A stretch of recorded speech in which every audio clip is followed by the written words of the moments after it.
Bismillah. Assalamualaikum warahmatullahi wabarakatuh. Alhamdulillah wa kafa. Salatan wa salaman ala nabiyil Mustafa Muhammadin wa ala alihi wa ashabihi ahli wal wafa. Asyhadu an la ilaha illallah wahdahu la syarika lah wa asyhadu anna Muhammadan abduhu wa rasuluh. Sallallahu wa sallam ala nabiyyina Muhammad وعلى آله أجمعين. قال الله تعالى في القرآن الكريم: يا أيها الذين آمنوا اتقوا الله حق تقاته ولا تموتن إلا وأنتم مسلمون.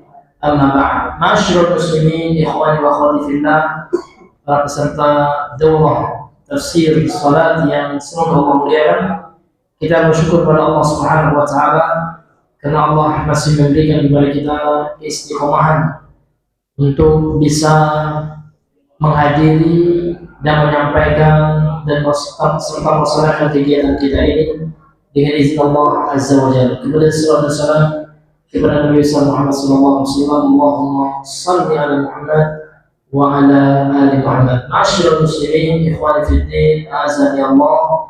Kembali kita lanjutkan. Sekarang kita masuk kepada pembahasan pertama, masuk dalam praktek sholat atau sifat sholat ya, yang telah dituntunkan dan diajarkan oleh baginda yang mulia Nabi Muhammad sallallahu alaihi wasallam.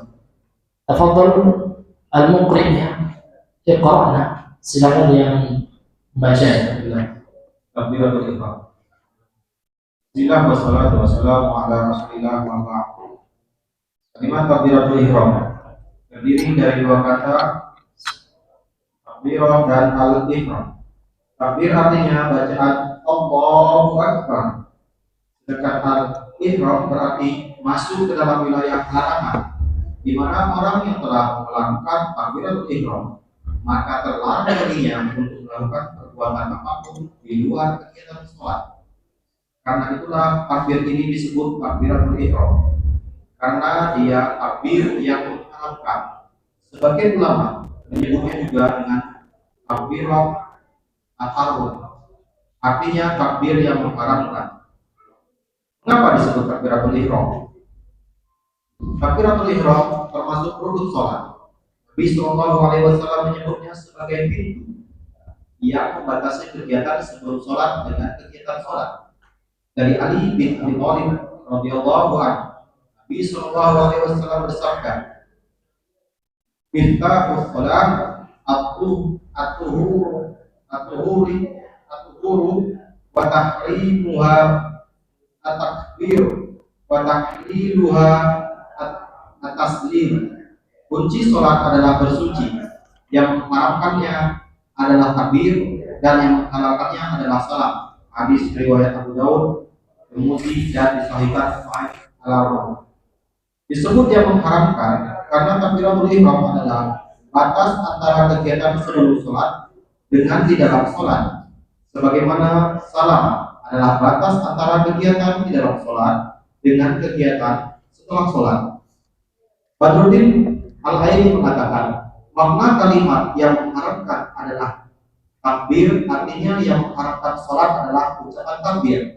Ketika orang yang sholat telah masuk sholat dengan bertakbir, maka terlarang baginya untuk bicara atau melakukan perbuatan apapun di luar kegiatan sholat. Sehingga takbir ini disebut at-tahrim, karena mencegah orang yang sholat dari perbuatan di luar sholat tersebut. Untuk itu disebut takbiratul ihram. Karena itu, orang yang belum melakukan takbiratul ihram sama seperti orang yang belum masuk sholat, sehingga sholatnya batal. Termasuk diantaranya orang yang tidak memenuhi syarat sahnya takbiratul ihram.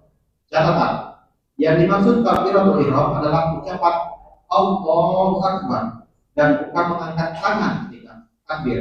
Sementara mengangkat tangan ketika takbiratul ihram hukumnya dianjurkan dan tidak wajib. Imam Ibnu Utsaimin mengatakan, mengangkat tangan ketika takbiratul ihram, ketika ruku, ketika i'tidal, dan ketika bangkit ke rakaat ketiga dan tasyahud awal hukumnya sunnah. Iya. Qala al-musannif hafizahullah taala wa nafa'na bi'ulumihi fid dharain. Takbiratul ihram. Sekarang beliau ingin menjelaskan kepada kita tentang makna dari kata takbiratul ihram. Adapun takbirah ini adalah ucapan daripada Allahu Akbar.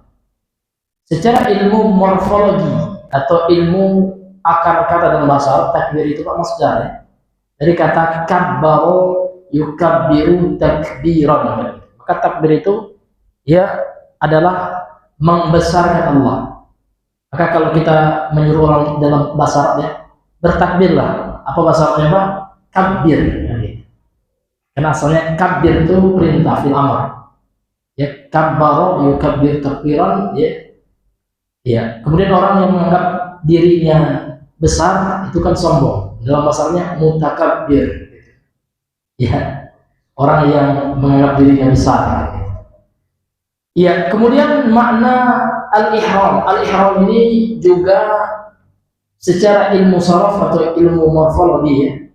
Ini berasal dari kata ahrama yuhrimu ihraman, yang artinya adalah sesuatu yang dilarang atau sesuatu yang diharamkan. Maka apa makna kata takbiratul ihram? Adalah takbir seperti yang beliau sebutkan, yang kita ucapkan sehingga mengharamkan segala sesuatu yang dilarang ketika sholat. Contoh, dalam luar sholat kita halal ngomong, berbicara biasa halal. Ketika dalam sholat itu haram hukumnya, bahkan bisa membatalkan sholat kita. Maka di sini beliau mengatakan takbir artinya bacaan Allahu Akbar, sedangkan al-ihram berarti masuk ke dalam wilayah larangan. Maksudnya setelah kita mengucapkan Allahu Akbar di takbiratul ihram itu, kita dilarang melakukan hal-hal yang membatalkan sholat. Maka terlarang baginya untuk melakukan perbuatan apapun di luar kegiatan sholat, gitu ya. Nggak boleh dia makan, gitu ya, karena makan itu termasuk ya pembatal sholat. Kemudian dia disebut juga dengan istilah takbiratu taharrumin, ya. Takbir taharrum, yang artinya takbir yang mengharamkan segala sesuatu perbuatan di luar perbuatan sholat. Ini beliau nukilkan dalam kitab Al-Fiqhu Alal Madhahibil Arba'ah, ya, juz yang pertama halaman 199. Kemudian mengapa disebut dengan istilah takbiratul ihram? Maka disebutkan dalam hadis Nabi sallallahu alaihi wasallam dari Ali bin Abi Thalib radhiyallahu an, bahwasanya Rasulullah sallallahu alaihi wasallam bersabda, "Miftahus salati at-tuhur." Kunci salat itu adalah bersuci. Wa tahrimuha at-takbir. Dan yang mengharamkan kegiatan selain sholat itu setelah akan melakukan sholat itu takbir, itu takbiratul ihram. Wa tahliluha at-taslim. Dan yang menghalalkan kegiatan selain sholat atau di luar sholat itu adalah ketika kita mengucapkan assalamualaikum warahmatullahi wabarakatuh, salam. Maka hadirin yang dimuliakan oleh Allah, maka setelah salam itu bebas lagi Pak, mau ngobrol atau mau zikir, karena zikir setelah salam itu hukumnya sunnah. Ya, tidak wajib atau tidak berdosa bagi orang yang tidak menunaikannya, cuma rugi saja gitu. Kemudian kata beliau disebut yang mengharamkan karena takbiratul ihram adalah batas antara kegiatan sebelum sholat dan kegiatan di dalam sholat. Sebagaimana salam adalah batas antara kegiatan di dalam sholat dan kegiatan di luar atau kegiatan setelah sholat. Jadi Bapak Ibu yang dimuliakan Allah, maka makna takbiratul ihram ini beliau nukilkan juga dari qaul atau perkataan para ulama, di antaranya yang beliau nukilkan di sini pendapat penulis syarah kitab Sunan Abu Daud, yaitu Al-Imam Badruddin Al-Aini. Beliau berkata, wa qauluhu tahrimuha at-takbir. Ini syarahnya ketika beliau mensyarahkan hadis tadi, hadis yang dikeluarkan oleh Imam Abu Daud itu, bahwasanya Rasulullah bersabda kunci salat itu adalah bersuci, dan yang mengharamkan antara perbuatan salat dengan selain perbuatan salat itu adalah takbir. Maka makna takbir yang mengharamkan di sini ay tahrimus shalah al-ityanu bi takbir, ka'anna musalliya bitakbiri ya wa dukhulu fiha sara mamnu'an min al-kalam wa af'al al-kharij an kalam as-salat wa af'aliha. Faqila litakbiri tahrimun liman'ihi al-musalli min dhalik. Wa lihada sumiyat takbiratul ihram ay al-ihram bis salat. Maka kata beliau, makna kalimat takbiratul ihram itu adalah kalimat yang mengharamkan antara takbir, artinya yang mengharamkan salat ya ketika seorang mengucapkan takbir. Ketika orang yang salat telah masuk salat dengan mengucapkan takbir Allahu Akbar itu, maka terlaranglah baginya untuk ya minal kalam. Sara mamnu'an minal kalam. Maka terlaranglah baginya untuk berbicara. Apalagi wa af'alil kharijah kalamis salat, dan terlaranglah baginya untuk melakukan kegiatan-kegiatan yang di luar ya perkataan dalam salat dan perbuatan-perbuatan dalam salat. Ini hal yang diberikan oleh Allah Subhanahu wa taala. Kemudian ya faqila dikatakan ya, ada ulama juga yang berpendapat ditakbir, makna dari takbiratul ihram itu adalah tahrimun ya, adalah pengharaman. Maksudnya apa? Liman ihi al-musalli min dzalik. Karena setelah takbir itu dilarang orang yang sholat melakukan hal-hal itu, yakni hal yang di luar sholat. Walihada, maka oleh karena itu dia disebut dengan takbiratul ihram, ay al-ihramu bis sholat, ya, yaitu mengharamkan perbuatan di luar sholat. Ini masyarakat muslimin yang dimuliakan oleh Allah Subhanahu wa taala. Kemudian ada catatan yang mesti kita perhatikan ya. Yang dimaksud dengan takbiratul ihram itu adalah ucapan, bukan mengangkat tangan. Mengangkat tangan itu lain lagi, Pak. Ini ibadah fi'liyah namanya. Kalau takbiratul ihram itu ibadah perkataan qauliyah. Jadi yang takbiratul ihram itu adalah ucapan Allahu Akbar. Sedangkan mengangkat kedua tangan ya beriringan dengan Allahu Akbar itu diantara hadisnya, kemudian mengangkat tangan dulu. Allahu Akbar. Setelah mau di sini takbir. Maka mengangkat tangan itu tidak wajib, bukan rukun, bukan wajib. Namun hukumnya kata para ulama diantaranya beliau mungkinkan berkata Imam Ibnu Utsaimin, hukumnya sunnah. Jadi kalau ada orang Pak, kalau ada orang ya cuma mengatakan Allahu Akbar ya, Allahu Akbar gini aja dia ya seperti ini, Allahu Akbar iya. Apa dia Allahu Akbar? Ini Pak sah sholat yang gini aja itu. Karena ngangkat kedua tangan ini hukumnya apa Pak? Sunnah. Artinya tidak membatalkan sholatnya gitu. Namun dia rugi tidak mendapatkan sunnah, tambahan pahala. Sehingga Imam Ibnu Utsaimin mengatakan, kata beliau, waraful yadaini 'inda takbiratul ihram wa 'inda ruku' wa 'inda rafi minhu wa 'inda al-qiyam min at-tashaddud awal sunnatun ya. Angkat kedua tangan ketika takbiratul ihram, ketika ruku', ketika ya i'tidal ya mengangkat ya badan setelah ruku gitu kan. Kemudian ketika berdiri gitu i'tidal maksudnya. Kemudian ketika tasyahud awal ini hukumnya sunnah. Nah, syarat sah takbiratul ihram. Di antara syarat sah takbiratul ihram yang sering dikatakan adalah dilakukan dalam posisi berdiri untuk salat wajib. Sementara untuk salat sunnah, takbiratul ihram bisa dilakukan dengan posisi duduk, sebagaimana salat bisa dilakukan sambil duduk. Al-Jaziri menyebutkan ketentuan dalam mazhab Hafidiyah. Jika orang melakukan takbiratul ihram untuk salat wajib dengan posisi bergerak menunduk, jika menunduknya lebih dekat ke berdiri, maka takbirnya sah. Lebih dekat ke posisi ruku, maka takbiratul ihramnya tidak sah. Sesuai dengan mazhab Hafidiyah dan Hambali. Contoh bentuk pelanggaran dalam masalah ini adalah makmum yang hendak mengejar rukunya imam, sehingga dia melakukan takbiratul ihram sambil bergerak ruku. Artinya, dia melakukan takbiratul ihram tidak dalam posisi berdiri. Iya, ini ya perkara yang mesti kita perhatikan ketika takbiratul ihram. Apa syarat sahnya? Syarat sahnya itu Pak, kecuali kita sakit betul ya. Ini untuk orang yang mampu, yang sehat. Maka takbiratul ihram itu harus dilakukan dengan keadaan berdiri, Pak. Iya. Atau gini, lebih dekat kepada berdiri. Maka orang yang masbuk, kata beliau, ya jangan karena ingin mengejar orang ruku ya, maka langsung aja gini ya, tanpa berdiri dulu, tanpa takbiratul ihram, langsung aja dia ruku. Ini tidak sah sholatnya, Pak. Kenapa? Karena takbiratul ihram itu hukumnya rukun, wajib, dan termasuk rukun sholat. Nggak sah sholat kalau tidak ya mendatangkan takbiratul ihram. Sebagaimana disebutkan oleh Al-Imam Al-Jaziri, menyebutkan ketentuan dalam mazhab Syafi'i, dan ini juga bukan hanya mazhab Syafi'i, mazhab Hanafi dan Hambali juga.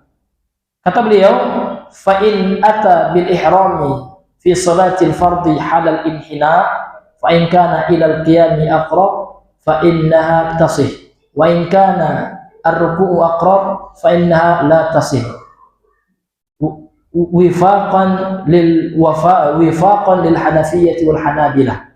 Jadi kalau seandainya ada seseorang ya takbiratul ihram untuk sholat wajib, lihat Pak, untuk sholat wajib. Adapun sholat sunnah boleh duduk dia takbiratul ihramnya. Tapi kalau sholat wajib ya bagi yang mampu nih Pak ya, bagi yang mampu berdiri tetap mesti berdiri. Nah, begitu juga kalau kita di mobil. Di mobil kita bisa itu tegak dulu kita. Nah, gitu Pak ya. Kecuali memang sempit ya untuk berdiri, nggak bisa, nggak ada space untuk berdiri, ya maka ya fattaqullaha mastata'tum. Namun pada dasarnya kalau kita mampu berdiri Pak, ketika takbiratul ihram itu kita berdiri, kemudian boleh duduk kalau memang tidak bisa, rukuknya nggak sempurna semuanya. Namun kalau takbiratul ihram itu kita mesti berdiri. Maka kalau seandainya berdiri kita kurang sempurna, namun lebih dekat kepada berdiri, gini ya, agak berapa derajat condongnya, namun lebih kepada berdiri, maka sah ya. Fa'indah tasihu, maka sholatnya sah. Namun kalau dia berdiri namun lebih dekat kepada ruku ya, maka sholatnya tidak sah. Contoh pelanggaran, bentuk pelanggaran dalam masalah ini adalah hukum yang hendak mengejar rukunya imam. Ada orang yang masbuk ya, makmum ya, dia cepat-cepat Pak karena imamnya sudah ruku, sehingga dia melakukan takbiratul ihram sambil bergerak ya, ruku. Nah, takbiratul ihramnya ruku Pak, tidak sempurna berdiri atau berdiri yang lebih dekat kepada apa namanya itu berdiri sempurna. Nah, maka dia melakukan hal yang apa namanya itu Pak, yang keliru. Ini hadirin yang dimuliakan oleh Allah, hal yang mesti kita perhatikan dalam masalah ini Pak. Maka kita simpulkan ya bahwasanya takbiratul ihram itu Pak seperti itu, mesti kita lakukan berdiri bagi yang mampu sempurna. Tapi kalau seandainya tidak sempurna, maka kalau kita agak apa namanya itu bungkuk, maka bungkuknya itu jangan sampai lebih dekat kepada ruku, maka bungkuknya itu lebih dekat kepada berdiri, baru sah. Kalau enggak, itu kan enggak sah. Wallahu a'lam bishawab. Fadhal. Cara mengangkat tangan ketika takbiratul ihram. Ada 3 cara mengangkat tangan ketika takbiratul ihram. A. Mengangkat tangan bersamaan dengan membaca takbir. Jadi Ibnu Umar radhiyallahu anhu, dia menceritakan, wahai Nabi sallallahu alaihi wasallam, hatta takbira bis salati wa rafa'a yadayhi hina yukabbir. Saya melihat Nabi sallallahu alaihi wasallam memulai takbiratul ihram ketika sholat. Beliau mengangkat kedua tangannya ketika takbir. Hadis riwayat Bukhari. Tadi mengangkat tangan sebelum membaca takbir dari Ibnu Umar radhiyallahu anhu. Karena Rasulullah sallallahu alaihi wasallam jika qama lis-salati rafa'a yadayhi hatta takuna azwab mangkibaihi thumma takbir. Nah, apabila Rasulullah sallallahu alaihi wasallam memulai salat, beliau mengangkat kedua tangannya hingga sedikit pundak. Kemudian beliau bertakbir. Hadis riwayat Muslim 390. C. Mengangkat tangan setelah membaca takbir. Dari Malik bin Al-Huwairi, anna Rasulullah sallallahu alaihi wasallam kana idza kabbara rafa'a yadayhi. Rasulullah sallallahu alaihi wasallam ketika selesai takbir, beliau mengangkat tangan. Hadis riwayat Muslim 391. Abu Kilabah pernah melihat Malik bin Al-Huwairi melakukan sholat. Beliau bertakbir kemudian mengangkat tangannya. Cara takbir yang ketiga ini merupakan salah satu pendapat dalam mazhab Hanafi.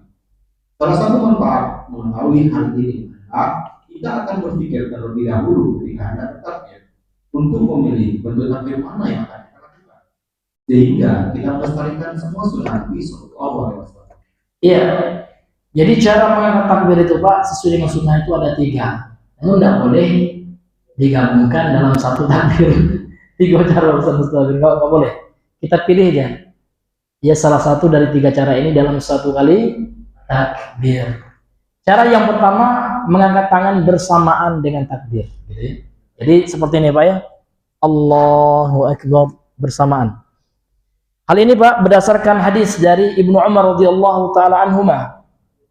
Beliau bercerita, "Ra'aitun Nabiyya sallallahu alaihi wasallam iftataha at-takbira fi shalah." Aku melihat Rasul sallallahu alaihi wasallam membuka takbir dalam salat, farafa'a hina yukabbir, maka beliau farafa'a yadayhi, beliau mengangkat kedua tangannya ketika hina. Hina ini maknanya bersamaan, ya, bersamaan dengan bertakbir. Jadi Allahu Akbar, gitu Pak. Kemudian cara yang kedua, mengangkat tangan sebelum membaca takbir. Jadi angkat dulu tangan, gitu ya. Angkat tangan dulu. Allahu Akbar. Gitu. Jadi tangan dulu Pak, gerakan dulu. Setelah mau ke sini, Allahu Akbar, kan gitu. Hal ini berdasarkan hadis dari Ibnu Umar juga. Padahal kedua-duanya, Ibnu Umar ini Pak seorang pemuda, anak Umar bin Khattab yang sangat dicintai oleh Nabi Sallallahu Alaihi Wasallam. Ibnu Umar ini. Dan salah satu sahabat yang banyak meriwayatkan hadis dari Nabi Sallallahu Alaihi Wasallam. Ini Ibnu Umar radhiyallahu taala anhu. Beliau berkata, "Kana Rasulullah sallallahu alaihi wasallam idza qama lis-shalah." Dahulu Nabi sallallahu alaihi wasallam apabila berdiri untuk menunaikan salat, rafa yadayhi, beliau mengangkat kedua tangan. Jadi angkat tangan dulu. Ya. Hatta takuna, sampai kedua tangannya itu hadwa mankibai, sejajar dengan kedua pundaknya. Summa, ini ada urutan Pak. Ada kata-kata summa. Summa itu yufidu tartib, kata an-nuhah ya, alin-nahu, memberikan pengertian urutan, tertib. Jadi Nabi angkat tangan dulu, summa, kemudian baru apa? Ada jaraknya gitu. Baru beliau mengucapkan takbir. Allahu Akbar, gitu ya. Nah, seperti itu. Kemudian cara yang ketiga, mengangkat tangan setelah membaca takbir. Jadi baca takbir dulu, ya.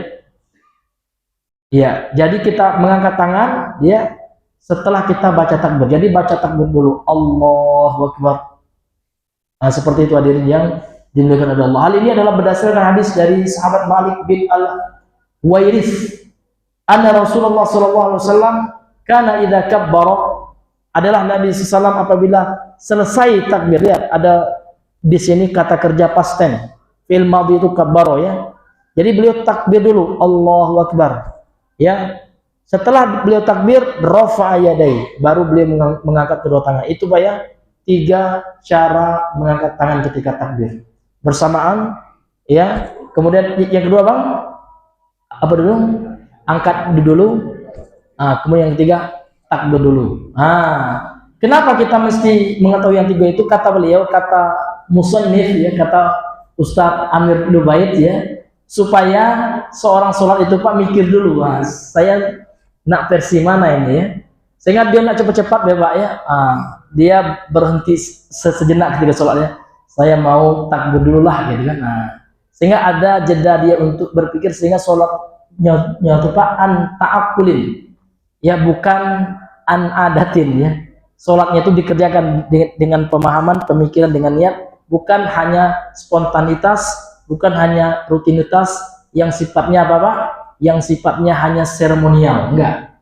Betul-betul sesuatu yang dilakukan di atas niat dan di atas pemikiran, bukan sesuatu yang sifatnya spontan aja, tiba-tiba aja. Nah, gitu. Ini hadirin yang dimuliakan oleh Allah Azza wa Jalla. Ya, fadhal Mas. Catatan, cara takbir mengejar ruku. Makmum yang mendapat tumanina ruku bersama imam, maka dianggap mendapat 1 rakaat. Ibnu Umar radhiyallahu anhu mengatakan, makmum masbuk yang menjumpai imam sedang ruku, lalu dia ruku sebelum imam bangkit tidak, maka dia telah mendapatkan 1 rakaat bersama imam. Hadis riwayat Baihaqi dalam Al-Kubra 2663 dan Sahih Al-Albani. Jika ada makmum masbuk yang ingin mengejar rukunya imam, apakah dia boleh sekali takbir ataukah harus 2 kali? Jika makmum melakukan 2 kali takbir, yaitu takbiratul ihram dan takbir ruku, maka itu yang terbaik dan ulama sepakat salatnya sah. Bagaimana jika makmum hanya melakukan sekali takbir? Melakukan sekali takbir berarti hanya takbiratul ihram, sementara takbir ruku tidak dilakukan. Olehkah semacam ini? Ulama berbeda pendapat dalam masalah ini. Ibnu Munzir menyebutkan dalam Al-Ishraf ala Madzhab ulama, 1. Hukumnya boleh dan salatnya sah. Ini merupakan pendapat yang diriwayatkan oleh Ibnu Umar dan Zaid bin Sabit. Pendapat yang dipilih Zaid bin Al-Musayyib atau bin Said al-Musayyib, atau bin Abi Rabah, Hasan al-Basri, Ibrahim an-Nakhai, Maimun bin Mihran, Al-Hakam, Sufyan ats-Tsauri, dan Imam Malik. 2. Tidak boleh hanya sekali takbir, harus melakukan 2 kali takbiratul ihram dan takbir ruku. Ini merupakan pendapat Ahmad bin Abi Sulaiman, Umar bin Abdul Aziz, dan Imam As-Syafi'i. Ya, lanjut. Ya. Baik, di sini beliau tidak melakukan tarjih, ya. Baik, catatan cara takbir mengejar ruku. Jadi memang ada salah satu pendapat ulama itu, Pak, bahwasanya kalau seandainya kita dapati imam sedang ruku dan kita bisa ruku dan sama dengan rukunya imam, maka dihitung berapa rakaat, Pak? Berapa, Pak? 1 rakaat. Hal ini adalah masalah yang diperdebatkan juga oleh ulama sebenarnya. Ini juga masalah khilafiyah. Namun beliau hanya membawakan satu pendapat ini dan mungkin ini yang dianggap rajih, ya. Dengan dalilnya adalah dalil dari Ibnu Umar juga. Dari Ibnu Umar radhiyallahu anhu, beliau mengatakan, man adrakal imama raki'an, barang siapa yang menjumpai imam sedang ruku, faraka'a qabla an yarfa'al imamu ra'sahu, kemudian dia ruku sebelum imam mengangkat kepalanya, ya, jadi dia sempurna mengikuti rukunya imam, faqad adraka tilkar rakaatan, maka dia telah mendapati rakaat tersebut, artinya dihitung 1 rakaat. Riwayat ini, ya, diriwayatkan oleh Imam Al-Baihaqi dan dinyatakan sahih oleh Syekh Al-Albani rahimahullah taala. Maka kalau imam yang masbuk ingin mengejar ruku bersama imam, maka yang pertama dia 2 kali ruku, ya. 2 kali takbir. Yang pertama dia mesti takbiratul ihram, ya. Kemudian yang kedua baru dia takbiratul ruku atau takbiratul intiqal lir ruku. Dia takbir perpindahan untuk ruku. Jadi dia takbiratul ihram dulu, Allahu Akbar, ya. Apakah takbiratul ihram itu harus bersedekap, Pak?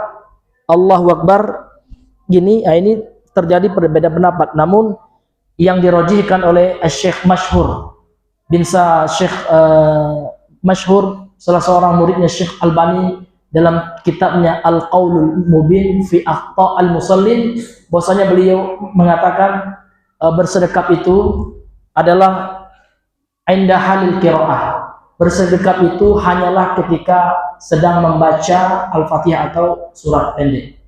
Sedangkan di kondisi tidak ada membaca, maka beliau merajihkan pendapat bahwasanya tidak mesti bersedekap kita. Jadi bagaimana? Allahu Akbar, ya. Kemudian Allahu Akbar, takbir yang pertama untuk takbiratul ihram, takbir yang kedua untuk takbiratul ruku, ya, takbir rukunya. Kemudian hal ini ternyata adalah masalah khilafiyah juga. Ada pendapat ulama yang mencukupkan hanya takbiratul ihram saja, sekali aja sudah sah. Ini yang beliau sebutkan tadi, perkataan daripada Al-Imam Ibnu Munzir Asy-Syafi'i dalam kitabnya Al-Ishraf ala Madzahibil Ulama, gitu, ya. Jadi ada pendapat, ada ulama yang mengatakan cukup takbiratul ihram saja langsung ruku, ya, tanpa 2 kali takbir, tanpa takbiratul ruku, ya, dan soalnya sah. Ini pendapatnya Ibnu Umar, Zaid bin Sabit, ya. Kemudian Al-Imam Sayyid bin Al-Musayyib dan Atha' bin Rabah, Hasan al-Basri, Ibrahim an-Nakhai, Maimun bin Mihran, Al-Hakam, As-Sufyan ats-Tsauri, Imam Malik. Nah, ini pendapat mereka. Kemudian ada juga pendapat ulama yang mengatakan tidak boleh sekali takbir, harus 2 kali. Ya harus melakukannya 2 kali, takbiratul ihram dan takbir ruku. Ini merupakan pendapat Hamad bin Abi Sulaiman, Umar bin Abdul Aziz dan Imam Asy-Syafi'i. Ini juga pendapat dalam mazhab Asy-Syafi'i. Kemudian mana ya pendapat yang rajih dalam masalah ini, wallahu taala alam ya. Dalam masalah ini kami belum membaca tarjih daripada ulama ya. Nanti kita lihat lagi referensi dari kitab yang lain yang menjelaskan tarjih. Karena kalau kita mentarjih itu Pak, mesti ya kita sandarkan kepada ulama. Karena perangkat untuk mentarjih itu adalah kalau seandainya seseorang itu sudah mencapai ya derajat ulama tarjih, yang sudah mampu untuk apa-apa memilih pendapat ulama mana yang lebih kuat gitu ya. Nah, maka kami sendiri belum mampu itu. Kita hanya mengambil tarjih daripada ulama yang kita yakini keilmuannya. Kalau ulama kontemporer sekarang seperti tarjihnya Syekh bin Baz, Syekh Ibnu Utsaimin, ya kan, kemudian para masyayikh Ahlussunnah wal Jamaah yang lainnya seperti itu. Dan beliau di sini juga tidak mentarjihnya. Wallahu a'lam. Fadhal Pak. Nah.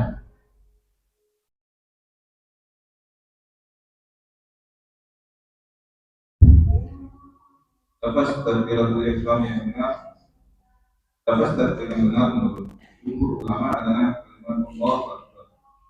Dan dalam Hanafiya boleh diganti dengan lafaz yang lain seperti Subhanallah, Alhamdulillah, La ilaha illallah, Astagfirullah, Allahu Akbar, atau lainnya yang mengandung pengagungan kepada Allah.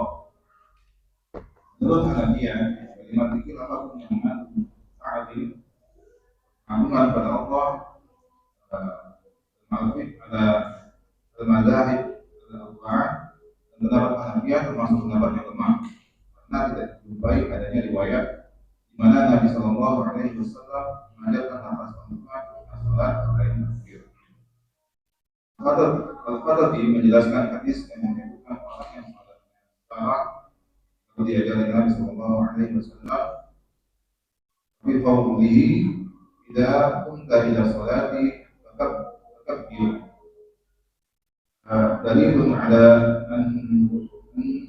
anna ghairu takbir ya la yasihhu bihi idza salati. Nah, li'annahu idza iftataha gitu. Fatahha bighairihi Idza iftataha gitu ya. Idza iftataha Ya. bighairihi kana al-amru bitakbiri qa'iman lam yutamassal ya, lam yutamassal ya, belum dilaksanakan nanti. Nah, azan dulu ya. Iya, kita azan dulu Pak ya, karena sudah masuk waktu azan ya.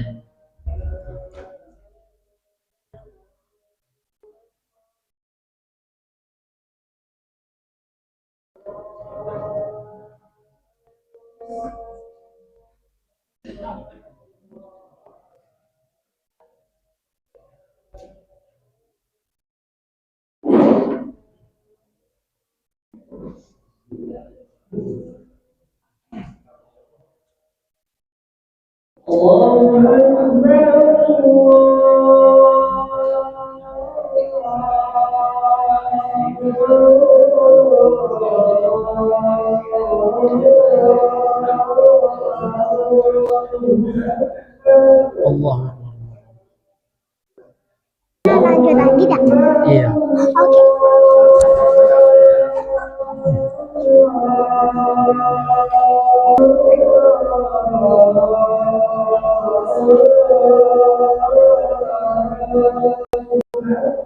Allahu Akbar.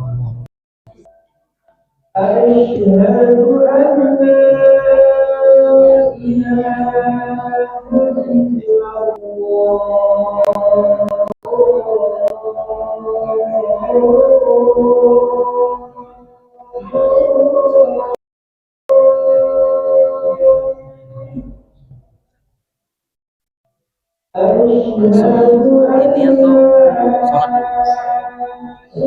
Bagusnya Kalau lampu dan sholat itu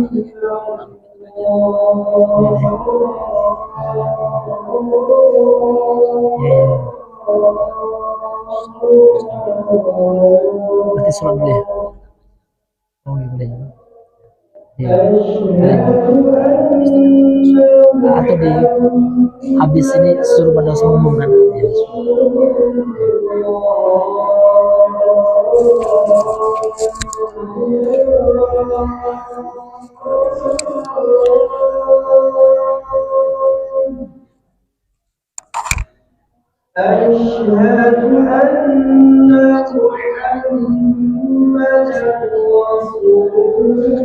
Katanya sholat dulu. Iya. Nah, ya lah. Assalamualaikum. Oh iya lah. Assalamualaikum.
Allahu Akbar,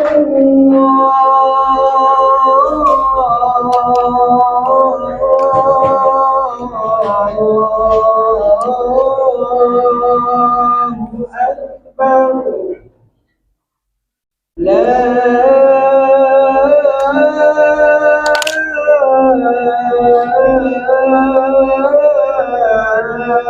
ilaha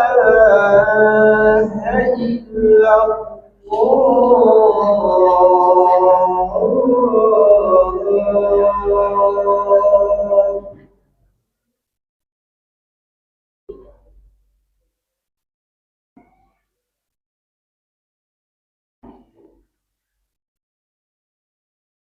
Semuanya kita